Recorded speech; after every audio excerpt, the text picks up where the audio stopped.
Even though its portfolio of budget smartphones is already bursting, Xiaomi has just launched the new Redmi 5.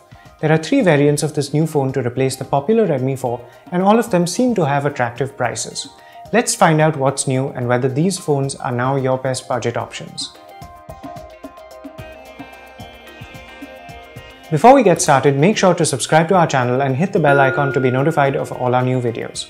First of all, there's the new 18:9 screen, which shouldn't come as any surprise given the popularity of this feature.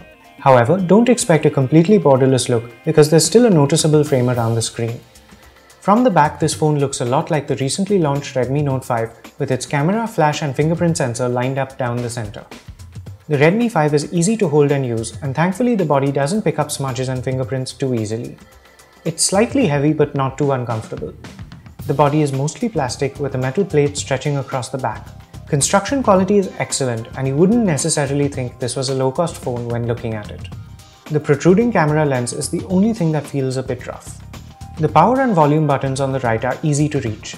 There's a micro USB port on the bottom and only one of the grills has a speaker behind it. On the top you'll find a 3.5mm headphone socket and Xiaomi's signature infrared emitter for controlling appliances. The tray on the left unfortunately forces you to choose between a second SIM and a micro SD card.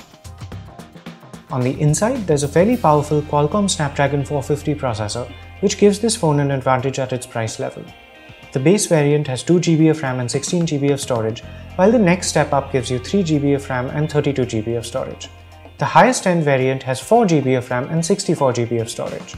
All three allow for storage expansion, so you can choose based on how much money you want to spend. The screen measures 5.7 inches diagonally and has a resolution of 720 by 1440, which is pretty sharp. Viewing angles are good, but colors are a bit dull. Videos and games were fine, and while the speaker can get really loud, it distorts at high volumes. Apps that aren't optimized for the big screen run letterboxed, with the Android navigation buttons visible in the empty space. We're a little surprised to see Android 7.1.2 instead of version 8. A lot of people are fans of Xiaomi's MIUI skin, but we would have liked some of stock Android's newer features, such as shortcut menus and notifications for each app icon. There are some nice touches such as the shortcuts and app actions to the left of the first home screen. Mi Drop is an AirDrop clone that lets you send and receive files directly to or from any Android user who also has the app. Performance was very snappy. Everyday use was pleasant and we had no trouble at all. The Redmi 5 scored very well in benchmark tests and could handle all the apps we threw at it. It only stuttered a little bit in the heaviest games. We also found that this phone didn't get too warm when stressed. As with most budget phones today, the cameras are good but not great.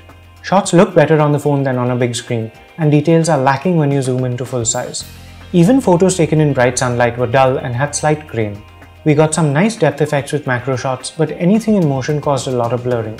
Night shots were difficult to get right unless we were very still. Battery life is excellent and we clocked over 13 hours in our video loop test. In regular use, we got through a full day and a little bit of the next morning. The 16GB and 32GB versions are extremely affordable, but the 64GB version is priced overlapping the Redmi Note 5, which a lot of people will find to be the better option. Thanks for watching, and for all things tech, be sure to visit us at gadgets360.com.